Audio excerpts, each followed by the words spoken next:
kasih semangat, tetap konsentrasi ya, kita akan mendengarkan firman Tuhan. Saya akan berbicara dengan cepat tentang kasih dalam pergaulan. Pendahuluan banyak sebuah hubungan dibangun dengan motivasi agar mendapatkan keuntungan secara egois, tapi tanpa didasari oleh kasih agape. Maksudnya apa Pak Gembala? Artinya ada banyak orang itu yang berteman karena ada untungnya. Ada orang sempat bilang, terdengar pada kami, saya itu kalau ke gereja kalau nggak ada untungnya saya nggak mau. Maksudnya bukan untung rohani, tetapi ada untung, artinya dapat cuan, dapat keuntungan bisnis atau apa itu. Jadi ini harap dimaklumi supaya diluruskan ke depannya supaya tidak terjadi seperti itu. Dan kemudian saya juga, kami berdua, terutama saya, menjadi hamba Tuhan itu nggak gampang sekali. Kalau ditanya di dalam suatu jemaat, yang paling seharusnya tersinggung itu adalah para pimpinan gereja, gembala. Ya, banyak hal yang terjadi, tetapi kami sudah begitu luar biasa, sudah cerita sejak awal saya menjadi pengerja sampai menjadi hamba Tuhan, itu banyak yang saya alami. Tetapi saya berusaha untuk tetap di jalannya, sekalian. Sesuatu terjadi karena kita berpikir, saya berpikir maksud saya, waduh kayaknya jadi hamba Tuhan itu berat juga ya. Mending jadi seorang guru aja lah. Ya, akhirnya saya pernah berpikir seperti itu.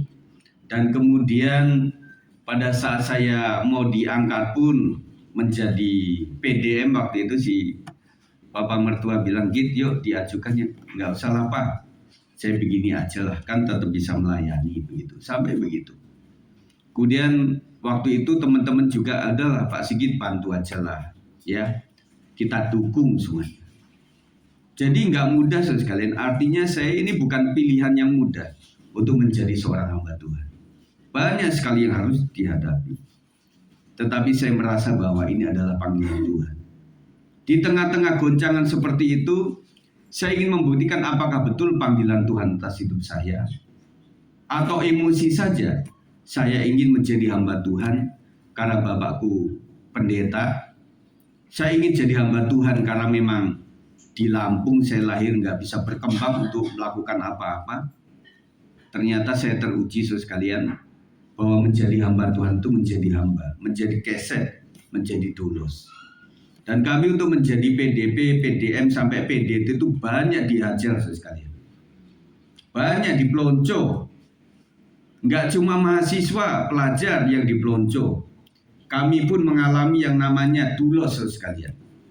Para orang tua calon-calon PDP itu, calon PDM itu juga banyak orang-orang yang punya titel, punya sosial, status sosial yang bagus. Sempat ada yang marah juga. Saya itu orang yang terpandang di sekuler maksudnya. Saya dibawa ke Lembang untuk digojlok, suruh ngapalin sebuah kalimat. Setelah itu salah dikit diomelin, dihajar. Kemudian tidur gak nyaman sekalian. Karena sang pembimbing itu adalah kayak macam tentara itu. Bapak Ibu Saudara sekalian, kita nggak tahu besok pagi mesti bangunkan jam berapa. Pokoknya siap aja. Kalau waktu ada lonceng atau bel atau toa, gitu nggak bangun, kalian tahu rasa nanti ada resikonya. Waktu dipesankan seperti itu saat sore, malah nggak bisa tidur sekalian. Jadi malah melek aja nanti, jangan dibangunkan jam 12, jangan dibangunkan jam 3, jangan dibangunkan jam 5. Ternyata nggak dibangunkan, saudara. Normal saja. Artinya itu tekanan mental luar biasa, saudara. Jadi teman-teman sekalian, untuk menjadi hamba Tuhan nggak gampang. Ya, penuh tantangan, harus diuji. Ya, ibarat kata Bapak Ibu punya, sebagai orang tua punya anak-anak yang berbagai-bagai, dan kita harus turuti satu dengan yang lainnya. Kita nggak boleh berpihak kan begitu, saudara. Tetapi Tuhan sudah menguji kami untuk melakukannya. Pesan saya buat jemaat, doakan kami saja. Ingat Pak Sigit, ingat Ibu Astrin, doakan. Ingat Om Ayeti, doakan. Ingat keluarga gembala, doakan. Kami nggak sempurna, saudara. Banyak kelemahan. Tetapi teruji jemaat Tuhan sejak bunga bakung kalian memang mencari Tuhan, bukan mencari manusia. Kalau mencari Tuhan tentunya saudara akan lebih bisa setia. Amin. Didik keluarga saudara, anak-anak saudara untuk takut Tuhan. Pembacaan kita 2 Korintus 6 ayat 11 sampai pasal 7 ayat 1. Kita dengan cepat saja saudara sekalian. Kita bergantian. Jangan ada lagi noda kekafiran. Saya ayat 11. Hai orang Korintus, kami telah berbicara terus terang kepada kamu. Hati kami terbuka lebar-lebar bagi kamu. Silakan. Dan bagi kamu ada tempat yang luas dalam hati kami, tetapi bagi kami hanya sedia tempat yang sempit di dalam hati kami. Maka sekarang supaya timbal balik, aku berkata seperti kepada anak-anakku, bukalah hati kamu selebar-lebarnya. Janganlah kamu merupakan pasangan yang tidak seimbang dengan orang-orang yang tidak percaya, sebab kesamaan apakah terdapat antara kebenaran dan kebenaran, atau bagaimana peraturan dapat bersatu dengan Tuhan. Persamaan apakah yang terdapat antara Kristus dan Belial? Apakah bagian bersama orang-orang percaya dengan orang-orang tak percaya? Silakan.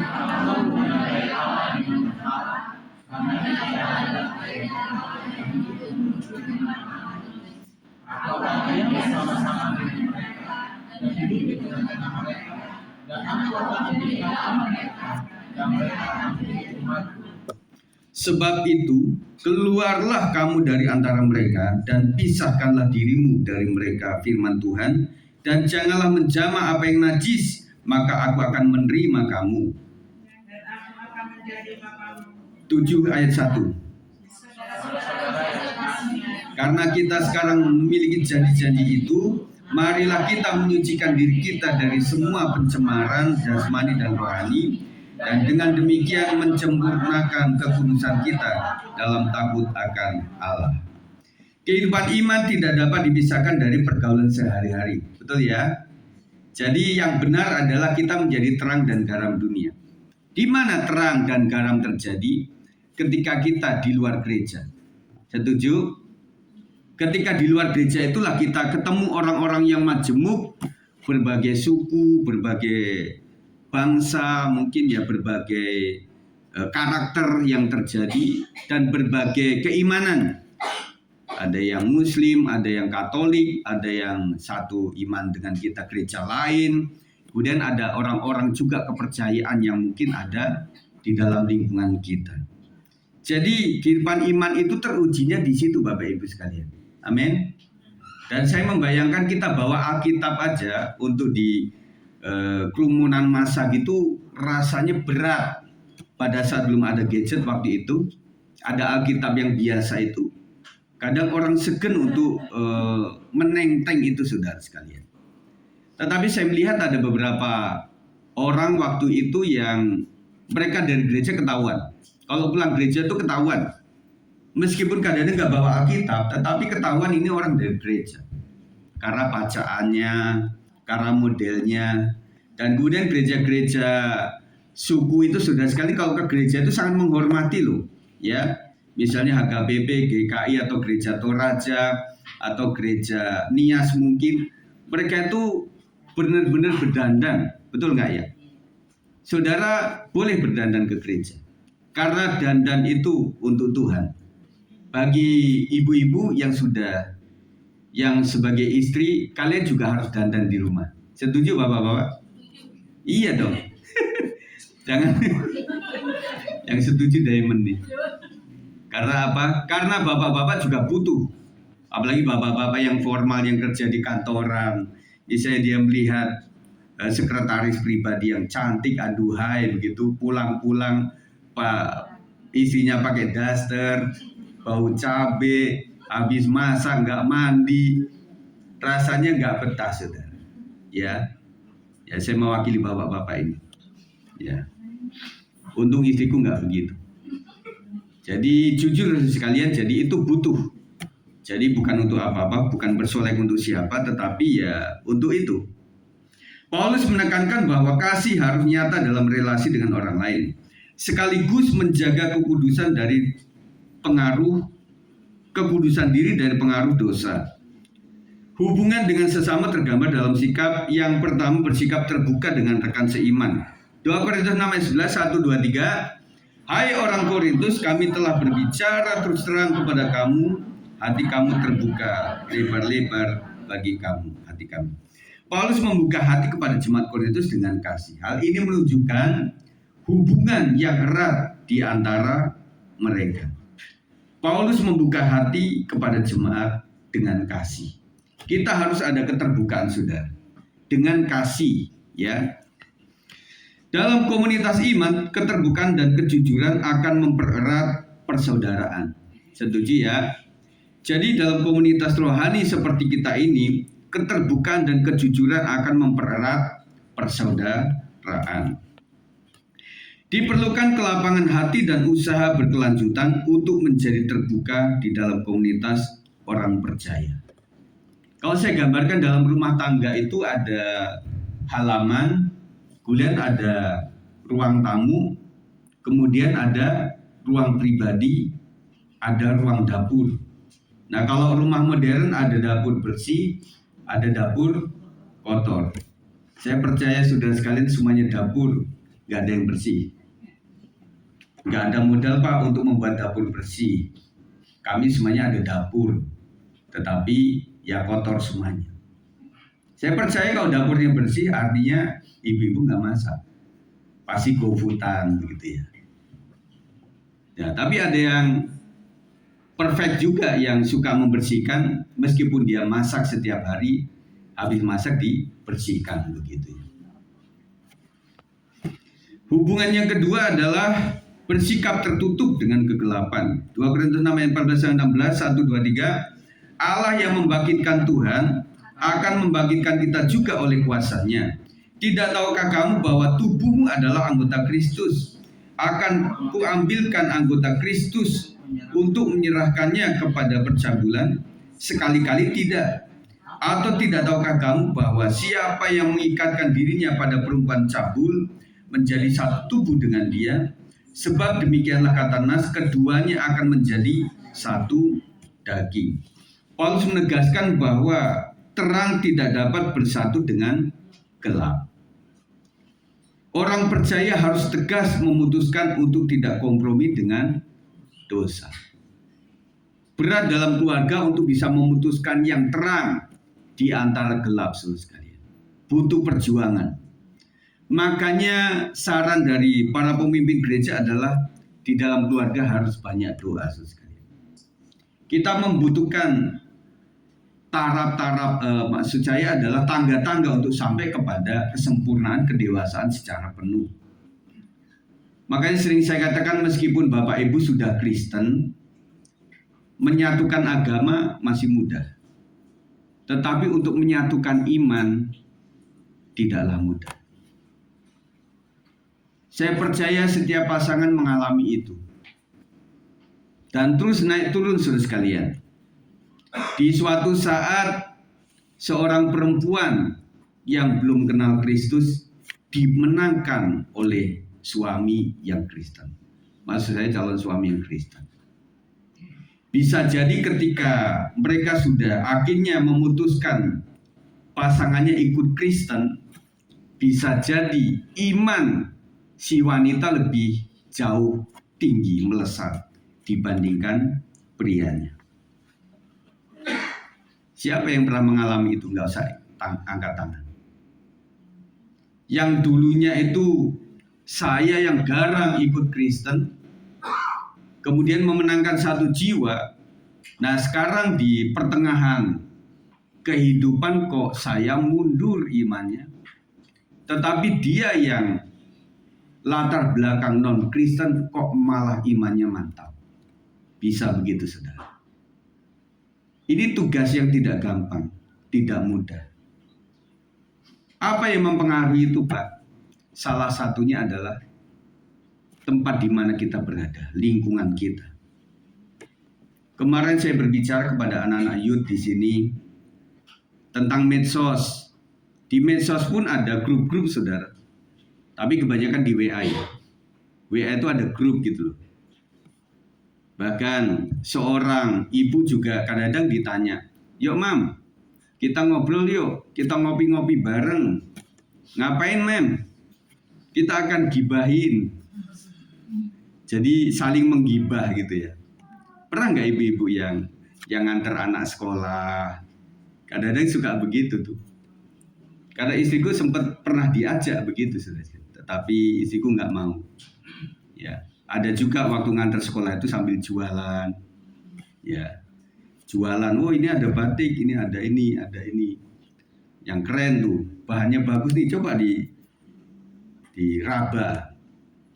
Ya, kemudian oh iya bagus, berapa ini? Nah ketika pembicaraan itu sudah selesai, Mam tapi saya nggak bawa duit nih hari ini. Nggak apa-apa, kita besok ketemu atau minggu depan juga ketemu kita. Nah, akhirnya mereka masih ngobrol itu. Nah ketika selesai masalah jual beli, larinya kemana? Misalnya nih anak yang lebih gede itu kan misalnya sekolahnya agak siang ya, pulangnya itu agak siang. Misalnya mulai dari jam 8 atau jam 7 sampai jam 12, cukup panjang sudah. Kita ngomong ini sudah, kita jualan sudah, kita ngomongin temen mam yang lain sudah selesai. Nah sekarang apa yang harus kita omongin? Oh kita ngomongin Pak Prabowo, kita ngomongin Pak Gibran, kita ngomongin Pak Jokowi. Ah itu mah politik, saya nggak mau. Ya udah artis saja. Ya udah kita ngomongin artis sampai disebutin semuanya. Kalau saudara modelnya seperti itu, hari-hari saudara akan cari informasi di medsos. Betul? Akan cari informasi. Artinya seorang ibu itu pengen berbagi sesuatu yang baru. Wah, besok kalau ketemu teman-teman di sekolah, saya akan cerita ini. Semoga mereka nggak tahu tentang berita ini. Mulai datang, sini ngumpul, lu tahu nggak? Nah kan udah begitu. Cara bicaranya sudah seperti itu. Dan akhirnya saudara sekalian, kalau saudara berhari-hari seperti itu, iman saudara akan semakin melemah dan bisa rontok. Ya, hati-hati ibu-ibu sekalian. Makanya pesan dari gembala adalah kalau kalian memang punya sosialita yang begitu, berarti iman saudara harus kuat. Saya sangat setuju. Bergaulah dengan orang-orang yang mau mulai undur daripada Tuhan, orang-orang yang misalnya beda agama, atau orang-orang yang cenderung bawel, dimusuhi oleh orang lain, tetapi engkau menjadi terang, menjadi garam. Setuju? Kalau saudara menjamin bahwa saudara belum kuat dalam iman, jangan sampai saudara terjun di situ. Saudara akan ke bawah. Ya. Kemarin saya berkunjung di Ibu Leni, kemudian saya lanjutkan ke Nangboru ya tadi ngobrol, kemudian saya ke Oma Elizabeth. Nah dua orang ini memang matanya agak ini bukan rabun penglihatannya kurang gitu loh. Saya datang ke Nangboru ditawarin. Iya, ya saya maklum lah. Akhirnya saya semakin mendekat Nangboru, Pak Sigit. Wah, kaget ya. Oh, ternyata Pak Sigit ya. Iya. Kemudian ngobrol panjang di situ ya.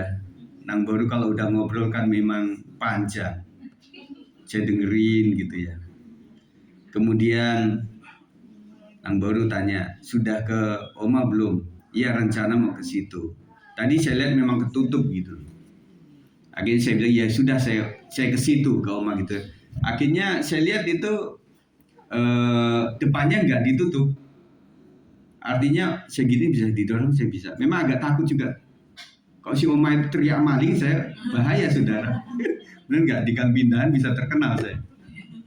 Akhirnya saya buka, kemudian memang ada jendela yang terbuka, kodenya ini. Tapi saya nggak berani ngelongok. Namanya sopan santun ya. Saya cuma ketok gitu. Tok, tok, tok, tok. Siang gitu, tok gitu. Saya agak curiga apakah ini salah rumah ya, kan udah dirombak ya, rumahnya udah renovasi gitu, bener nggak ya gitu. Saya ketok lagi, akhirnya dibuka pintu, si Oma Elizabeth, akhirnya dia bawa ini, halo siapa ini kan gitu ya. Waduh, Saya jadi ingat Ma Oco. Ya, karena dulu kan memang Mama tahu banget ya, Oma Elizabeth itu kan tukang dagang di Dewi Sartika itu. Saya Oma, Pak Sigit. Oh iya gitu baru dia kenal. Akhirnya ngobrol di situ. Gimana Oma sendirian? Iya Pak, setiap hari saya sendirian. Tuh dia cerita ya, namanya Oma ya, dia cerita. Iya Pak, kemarin tuh apa yang disebut etalase itu yang tempat ikan itu akuarium dicuri orang Pak. Itu puluhan ikan hilang. Oh gitu ya. Apakah siang hari Oma nggak bisa kemana-mana? Enggak, itu malam hari kayaknya. Kok siang nggak berani mereka? Aduh, oh gitu ya. Jadi akhirnya ngobrol gimana anaknya, gimana cucu dia ngobrol semuanya, main properti, gimana ada keuntungan Oma ada gitu loh. Tuh dia tanya gini, ya Pak, tolong ingatkan saya kalau ada sesuatu yang harus saya bayar di gereja gitu ya. Nanti ditanyakan, ya udah nanti saya tanyakan. Saya ingat Pak Po, nanti saya tanyakan Pak Po lah, apakah ada kurang atau gitu. Nanti berarti Oma setiap hari begini situasi. Iya, saya sendirian kalau siang itu. Jadi teman saya cuma TV yang dia lihat begitu ya. Terus akhirnya saya candain. Oma kalau gitu berarti saya sama istri nanti kok siang-siang boleh ya mampir ke sini. Oh boleh banget. Nah begitu. Nah akhirnya sekalian, gimana Oma untuk Natal? Ya namanya orang Chinese ya, dia bilang gitu. Oh saya nggak bisa. Gitu tegas banget Oma ini ya. Dia cerita, ya puji Tuhan lah saya ini dicek semuanya kan. Meskipun itunya sudah, ini patah sekali. Patah sininya. Dan kemudian ya karena pihak keluarga nggak usah dioperasi. Ya udahlah begitu saja gitu. Saya pastikan nggak bisa Pak untuk Natal itu. Berarti di sini sering mengadakan Natal. Oh iya, karena ada anak saya juga yang di Kelapa Gading dan mereka itu Natal ada di rumah saya sini, banyak yang situ. Terus saya tanya parkirnya di mana itu orang-orang Kelapa Gading? Kan ada di situ ada gitu ya. Jadi Oma kita itu cerdas sekalian. Saya belajar bahwa Oma ini cerdas, kuat karena di masa mudanya dia memang suka jalan. Ya orang Chinese kan begitu ya. Dia sampai begitu, akhirnya sampai tua pun masih sehat juga karena patah saja gitu. Jadi itulah sepekan ini yang kita saksikan dan hari ini juga nanti kita akan merayakan ulang tahun yang oma-oma cucu kita, yang bapak-bapak ibu anak kita dan juga yang kakak-kakak yaitu adik kita. Kita rayakan sama-sama hari ini untuk mendoakannya dengan baik. Amin. Ini bukan berarti menjauhi orang berdosa. Ya, setuju ya? Jadi kita menjauhi bukan orangnya yang berdosa, tetapi model, sikap, tabiat, karakternya yang kita nggak suka terhadap itu. Ini juga nggak mudah sekalian. Karena kebanyakan orang itu lebih kepada penglihatan pertama. Ya. Kalau penglihatan pertama itu orang ini menyebalkan, nah sejak itu saudara sudah titik poin orang ini menyebalkan. Tetapi ketika orang sudah bergaul dengan akrab, maka dia tahu memang orangnya pendiam, tetapi hatinya baik. Memang orangnya rame, tetapi pedulinya jangan ditanya. Memang orangnya saklek, tetapi ketika ngobrol dari hati ke hati ternyata enggak juga. Makanya saya bilang penginjilan yang paling baik dan aman adalah friendship evangelism. Penginjilan persahabatan. Ya.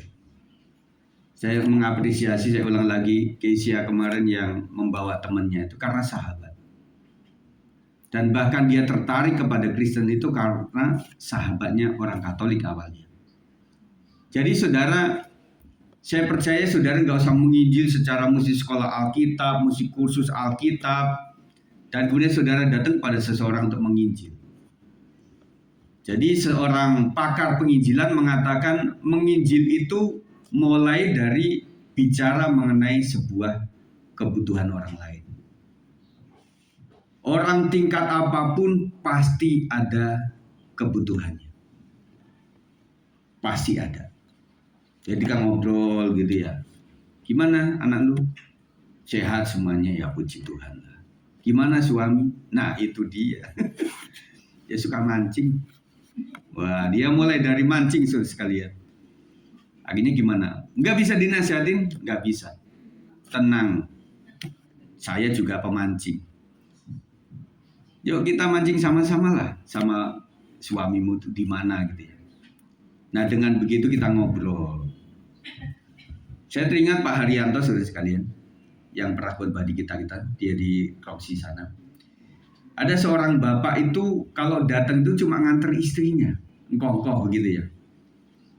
Akhirnya gimana ya pihak gereja untuk memenangkan jiwa ini gitu loh. Kemudian Pak Haryanto tuh datang. Halo kok, gimana? Baik, oh baik semuanya. Mau kemana ini? Ya kan nganter istri doang, kemudian pulang. Akhirnya dia tanya tentang sesuatu yang dia bisa. Kok, bisanya apa? Biasanya di kerjaan itu yang paling hobi apa? Oh saya suka elektronik. Oh gitu ya. Kali-kali lah bantuin kita. Meskipun ada soundman sudah sekalian. Sekali-kali lah bantuin soundman kita lah. Bisa nggak? Dia mikir sudah sekalian. Udah nanti saya jawab ya. Akhirnya dari situ sudah sekalian. Kalau orang pegang soundman, dia bukan orang yang taat kepada Tuhan, bahkan belum Kristen, dia kan duduk di ruangan itu. Benar nggak? Akhirnya dia dengerin saudara sekalian. Dan kemudian kita percaya bahwa firman yang disampaikan itu tidak pernah kembali dengan sia-sia. Akhirnya terakhir Pak Haryanto, ini orang sekarang paling setia. Oh iya. Oh begitu, oh iya. Akhirnya saya bahwa memenangkan orang itu tidak harus seperti yang orang sekolahan PI gitu sekalian. Tetapi melalui persahabatan. Ya. Apa yang mereka perlukan dari kehidupan ini, kitalah yang menjadi solusinya. Nah kalau kita berbicara orang-orang yang brengsek atau apa, dan kita mencoba untuk menghindari, saya teringat kepada kasih Kristus. Yesus itu adalah Yesus itu adalah tokoh yang paling tidak disukai pada zamannya. Terbukti dia sampai disalibkan sudah. Dan suatu saat saya melihat sebuah video saudara sekalian. Ada seorang penginjil yang dia bawa Alkitab manual begitu. Dia bicara tentang Yesus di sebuah bus. Ada seorang anak muda yang sangat garang, dia sangat benci terhadap pemberitaan itu. Dia tampar si bapak tua ini. Tetapi bapak tua itu nggak berhenti. Tetap dia ngomong, kemudian dia deketin anak muda ini. Anak muda, sebenarnya apa yang menjadi masalah dalam hidupmu? Saya kan bicara tentang sebuah kebenaran. Ketika dia bicara tentang sebuah kebutuhan, tentang stresnya hidup, tentang bagaimana dia sangat benci, sangat kepahitan dengan namanya sebuah agama itu.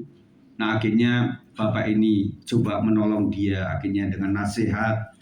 Saya percaya kalau oleh karena Roh Kudus, pada akhirnya dia didoakan dan tunduk sekali. Ini luar biasa. Nah saya pesankan sekali lagi teman-teman sekalian, bahwa kita menginjil itu bukan karena kekuatan kita bisa memenangkan orang, tetapi hanya karena kekuatan Tuhan. Makanya doakan saja orang-orang yang kau ingin jangkau. Doakan terus sampai kuasa Tuhan menjamah. Dan sekali lagi saya katakan bahwa orang sekitar kita yang belum kenal Tuhan itu masih menganggap kita baik jikalau kita memberi kepada mereka. Tangkap itu saja. Ya. Ada beberapa orang yang mengatakan, loh kalau kita mengadakan aksi itu nanti dikira kristenisasi. Makanya wadahnya jangan yang langsung luas, se-RT begitu, enggak saudara sekalian. Pribadi aja lah datang ke Bu, Assalamualaikum. Waalaikumsalam. Bu, ada beras enggak? Aduh, ini pertanyaan yang menyejukkan, ini enggak ada Bu. Boleh enggak kalau saya kasih ini? Tetapi ini bukan beras saya ya. Artinya beras ini dari market. Ini ada mereknya, saya kasih ke kamu lah. Oh terima kasih, alhamdulillah gitu. Dari situ saja sekalian orang mengenal kita sebagai orang yang baik, yang penuh belas kasihan. Dengan melakukan itu lama-lama orang juga berpikir, orang ini nggak bawa-bawa agama kok. Dia nggak bawa-bawa Tuhannya. Dia nggak memproklamirkan siapa Yesus, enggak. Dia cuma berbuat kasih saja. Nah akhirnya orang itu, Bu, boleh nggak kok sekali-kali datang? Meskipun waktu dia datang itu ada motivasi. Jangan-jangan nanti ada beras. Kalau kemarin cuma 1 plastik, semoga waktu saya datang lagi sekarung gitu sudah. Nggak apa-apa.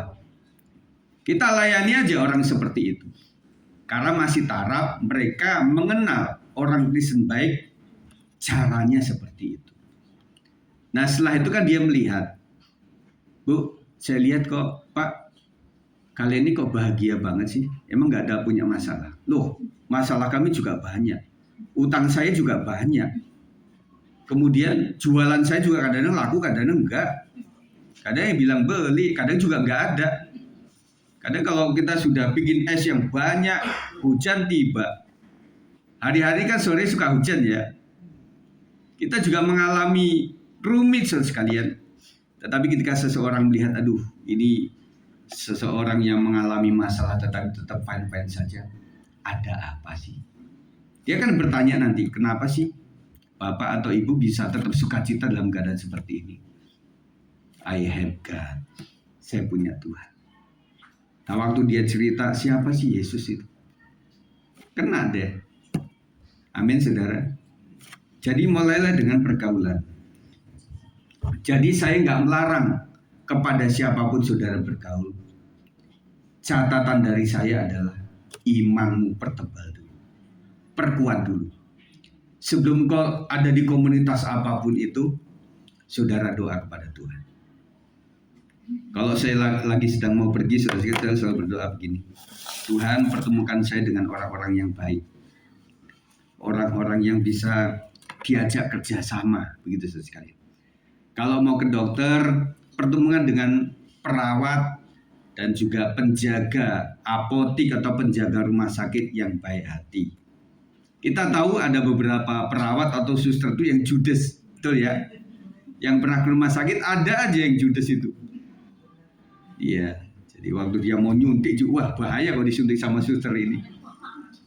Takutnya dia ingat suaminya, ini jadi begitu jadi. Takut juga saudara sekalian. Makanya kita doakan saudara sekalian. Saya percaya pengobatan itu mahal saudara. Kemarin saya saksikan Pak Thomas ya. Pak Thomas kan ngurusin gigi. Jadi cuma nambal aja sampai 4,5 juta.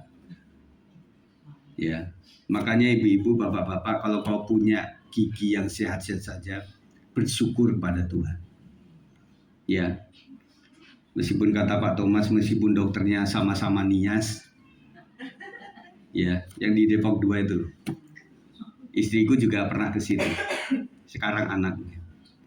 Tetapi jatuhnya berapa Pak? 3,5 ya? Tetap. Kalau normalnya 4,5. Iya, terus? Kasih diskon 3 juta. Kasih diskon 3 juta? Seri 3 juta. Oh, saya pikir dikurangi 3 juta. Jadinya 3 juta ya. Kalau kita bukan nias gimana? Nah itu kan pertanyaan. Jadi gini saudara sekalian, untuk melihat tubuh kita yang baik-baik saja itu teliti saja. Kalau misalnya kemarin saya bilang kepada anak-anak youth, ini kita semuanya berguna loh. 5 jari ini. Saudara bisa sebutkan gunanya ini, gunanya ini, gunanya ini, gunanya ini, gunanya ini. Semuanya berguna. Siapa yang ibu-ibu atau bapak-bapak atau saudara anak-anak sekalian yang pernah semutan salah satu? Siapa angkat tangan? Itu nggak enak saudara. Dan kemudian meraba kalau nggak ngerasa kan nggak enak. Ini kan rasa ini enak. Dan kemarin sama anak-anak itu saya bilang coba kalian itu, saya contohkan ya, genggam sini, erat, tekan-tekan, kemudian hentikan di sini, kemudian dibuka, pucat kan, artinya nggak ada darah yang mengalir. Waktu dibuka, kreng gitu, Artinya apa? Setiap detik kita itu peredaran darah dibutuhkan. Ya. Jadi makanya ada beberapa ketika orang kesobek sama silet atau cutter, itu ada yang darahnya itu nggak mengental, itu langsung cur gitu. Jangan tanya kalau orang dipotong lehernya, itu langsung muncrat saudara sekalian. Karena memang darah itu berputar terus. Artinya bahwa seluruh hidup kita itu benar-benar anugerah. Amin. Yang sempat sakit, yang pernah antri BPJS, dan apalagi sekarang itu dibatasi, satu sakit mesti satu dokter, maksudnya satu pertemuan satu dokter. Kemarin ngobrol sama Bu Leni begitu. Jadi saya bayangkan ketika seseorang membutuhkan 2-3 dokter dalam waktu yang sama itu gimana itu. Memang pemerintah itu prediksi saya ya, pemerintah kan sedang melunaskan semua tunggakan-tunggakan BPJS. Istriku bilang, aduh kalau tahu begitu ya. Ya udah jangan begitulah, berkat Tuhan ada kan begitu. Nah, menurut saya dengan dilunaskan itu makanya membludak, pasien-pasien itu jadi bisa berobat lagi.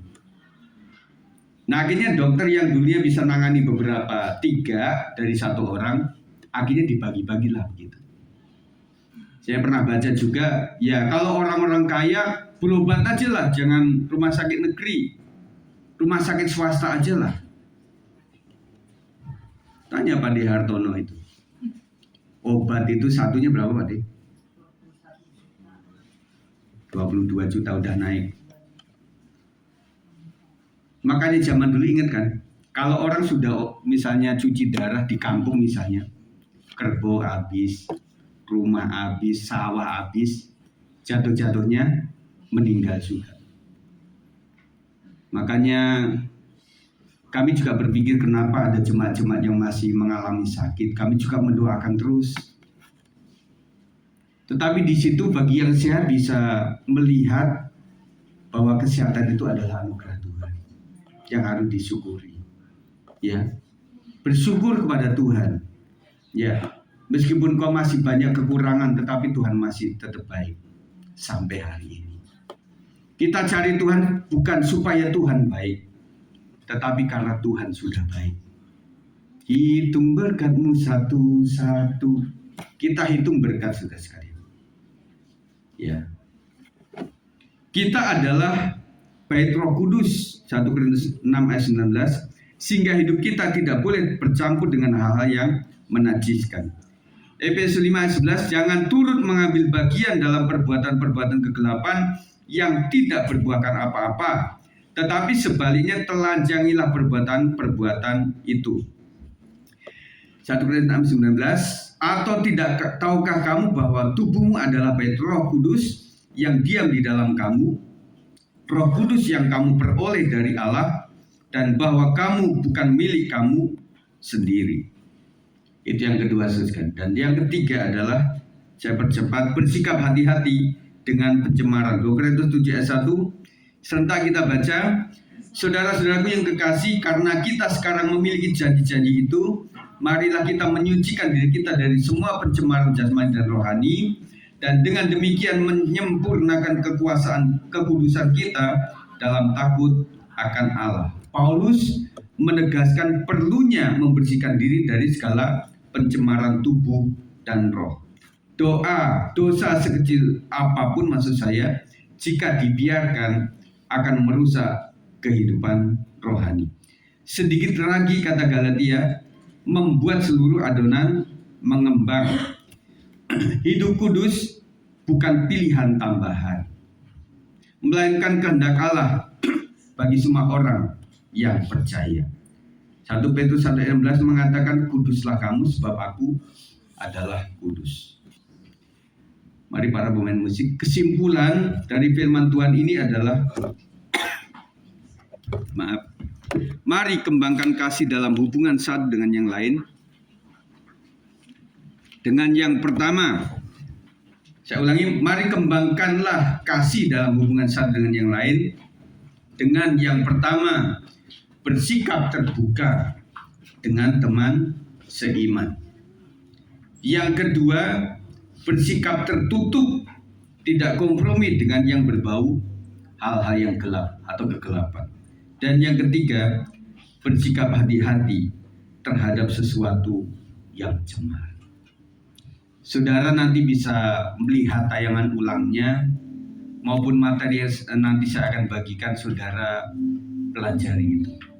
Bagi anak-anak muda yang masih bingung dengan materi itu, bertanyalah kepada orang tuamu.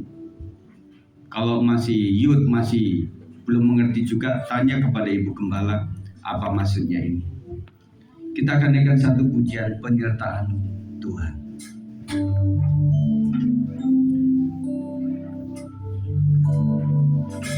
Penyertaan Tuhan, segalanya. Segalanya hatiku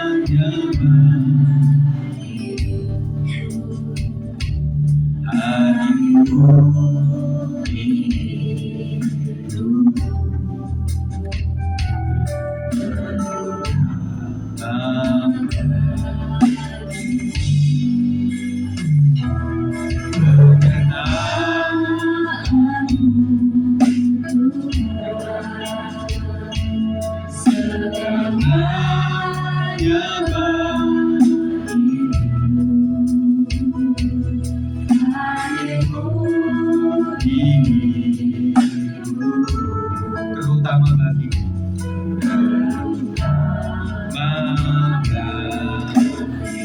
Mari kita berdiri. Anugerah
setiap kami Tuhan.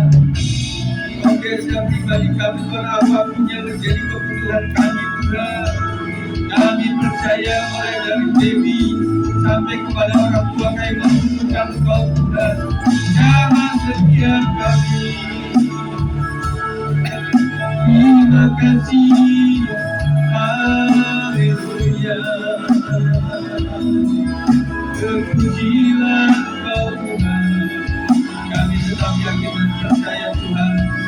Meskipun perjalanan hidup kami belum selesai, tetapi Kau tetap setia kepada kami ya Tuhan Yesus. Terima kasih. Haleluya. Yesus Engkau baik.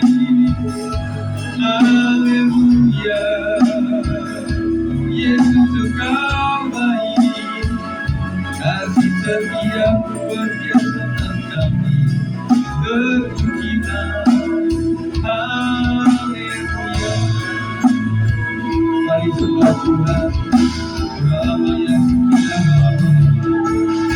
berapa kali ada setiap kami Tuhan Yesus. Kamuan-Mu ada pada kami Tuhan. Kami percaya kepada kuasa Tuhan. Terima kasih. Haleluya. Haleluya.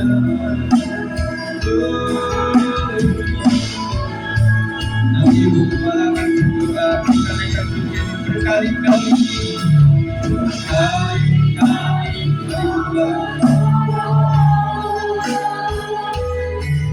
berkali-kali kamu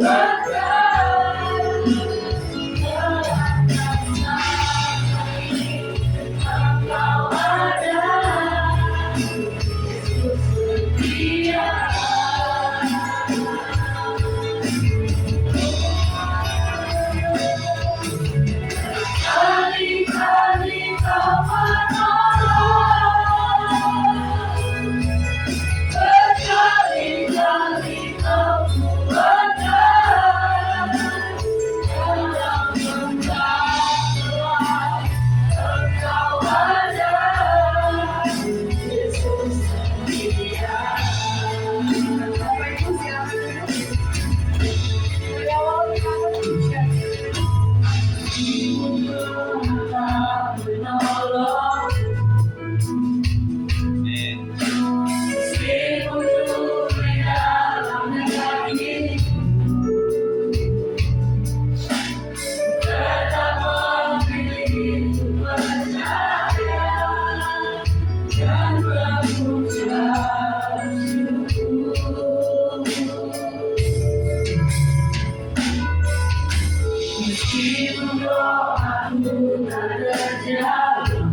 Kami datang ke hadirat-Mu Tuhan.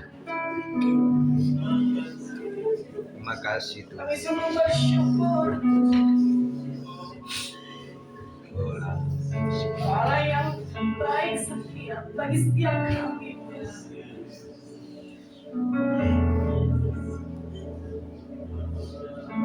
Bapak, ini kami.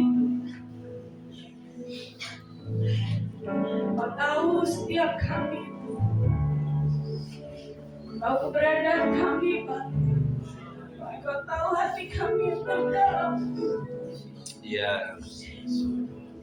Kami datang dengan penuh rasa syukur Tuhan di hadapan-Mu. Kau melihat setiap hati-hati kami saat ini. Mungkin kami datang dengan hati yang hancur di hadapan-Mu. Kau yang membalut kami Tuhan.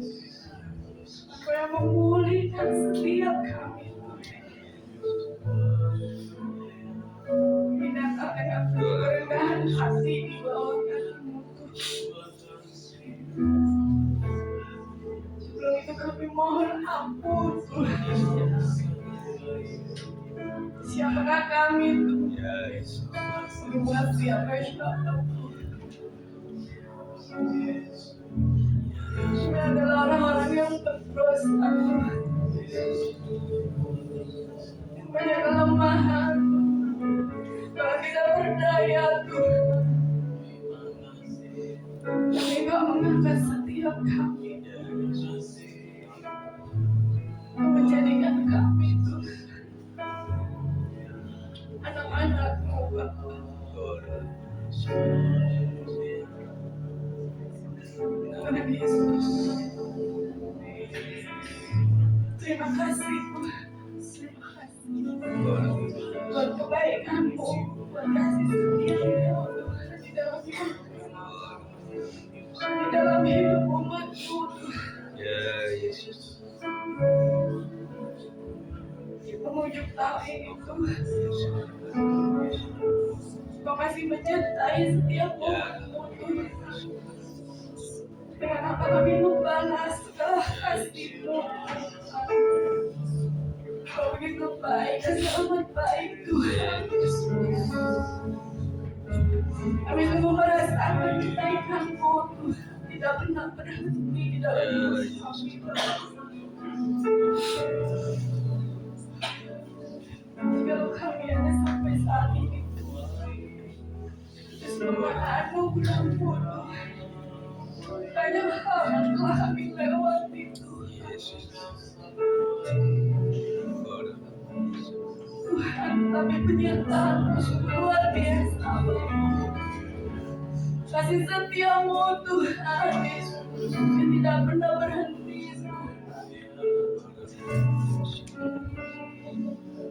Penyertaan-Mu begitu sempurna di dalam hidup kami Tuhan. Bahkan di dalam hidup sedang jemaat-Mu di tempat ini Tuhan. Dalam rasa sakit kami Tuhan, Kau selalu ada buat setiap kami Bapa. Badai apapun Tuhan, kami bisa melewatinya Tuhan. Ada Engkau Tuhan Yesus yang selalu menopang setiap hidup kami Tuhan. Tuhan, terima kasih Bapa. Terima kasih Tuhan. Terima kasih.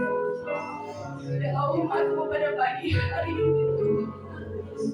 Menaikkan syukur mereka di hadapan-Mu Tuhan. Bersyukur buat kasih setia-Mu. Bersyukur buat apa yang Tuhan telah kerjakan di dalam hidup mereka Bapa. Walaupun banyak sekali masalah Tuhan yang mungkin mereka hadapi Tuhan. Masalah sakit, penyakit, masalah apapun Tuhan di dalam keluarga, lepas keluarga di tempat ini Tuhan. Tetapi biarlah Bapak umat-Mu Tuhan boleh mengandalkan Engkau lebih lagi Tuhan. Tidak mengandalkan kekuatan mereka Bapa. Mereka boleh berjalan bersama-Mu Tuhan Yesus. Karena kami yakin dan percaya Tuhan, apapun yang kami hadapi saat ini Tuhan, sakit penyakit, entah itu masalah kehidupan pribadi kami, kehidupan rohani kami, anak-anak kami, suami istri kami Tuhan.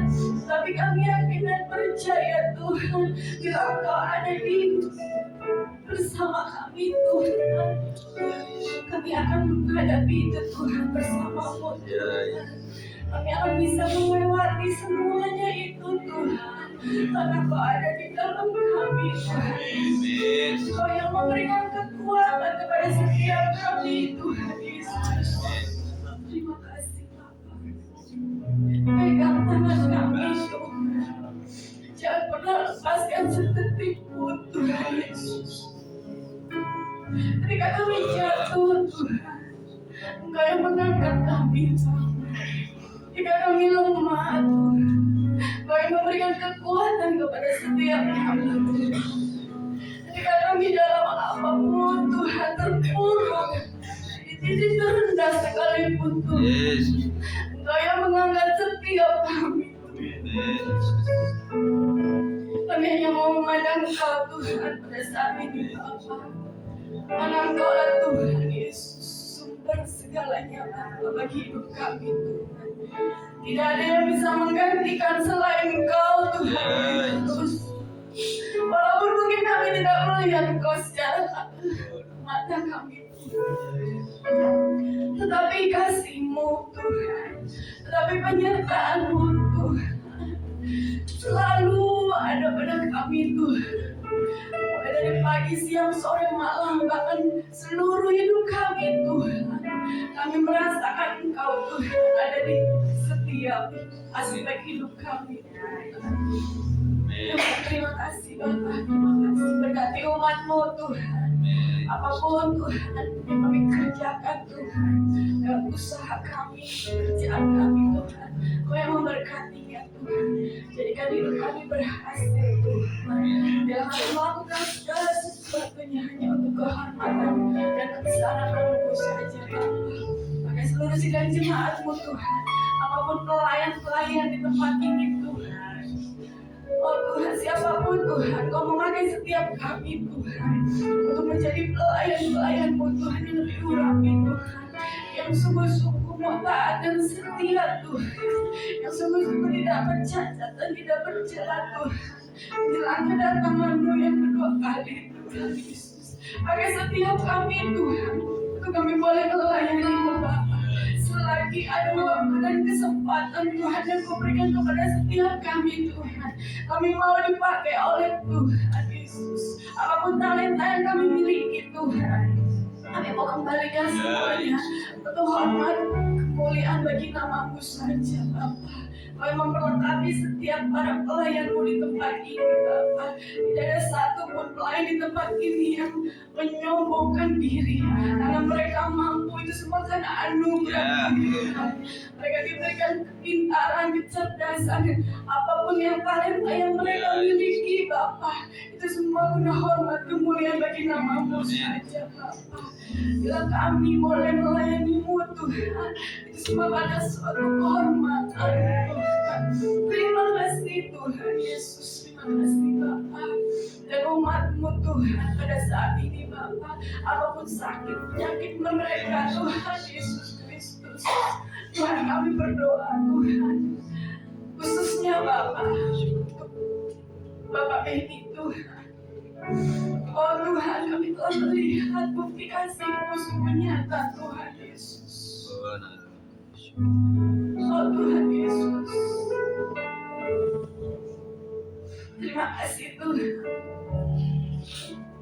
Kalau Pak Beni ada sampai saat ini Tuhan, itu semua karena kasih dan kemurahan-Mu Tuhan Yesus.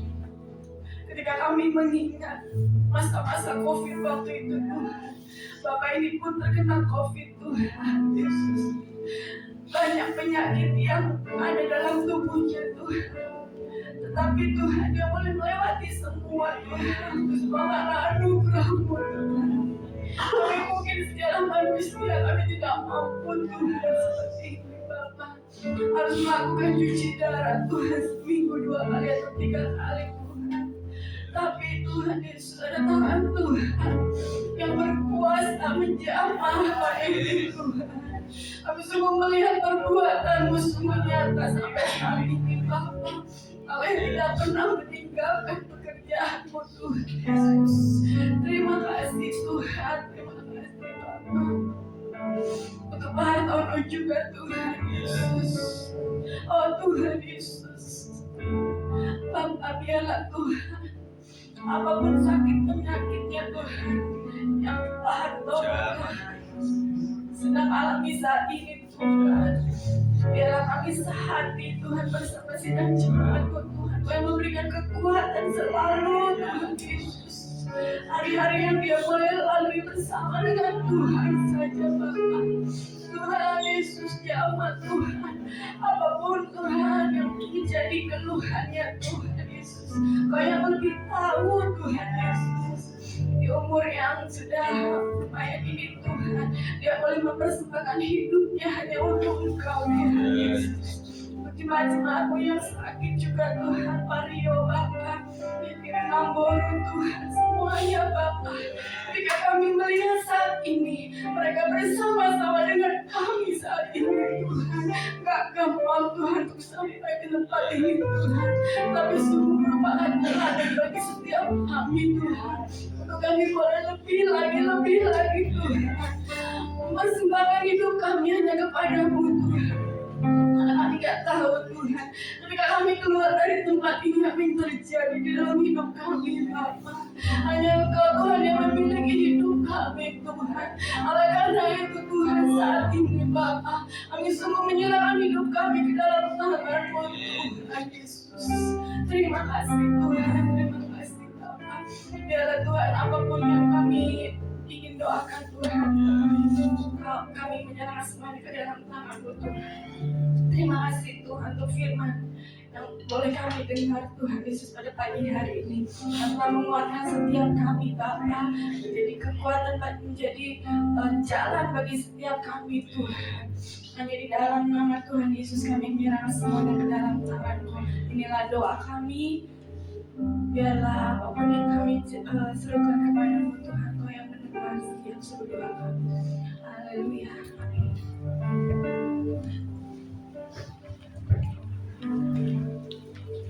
Saudara dengar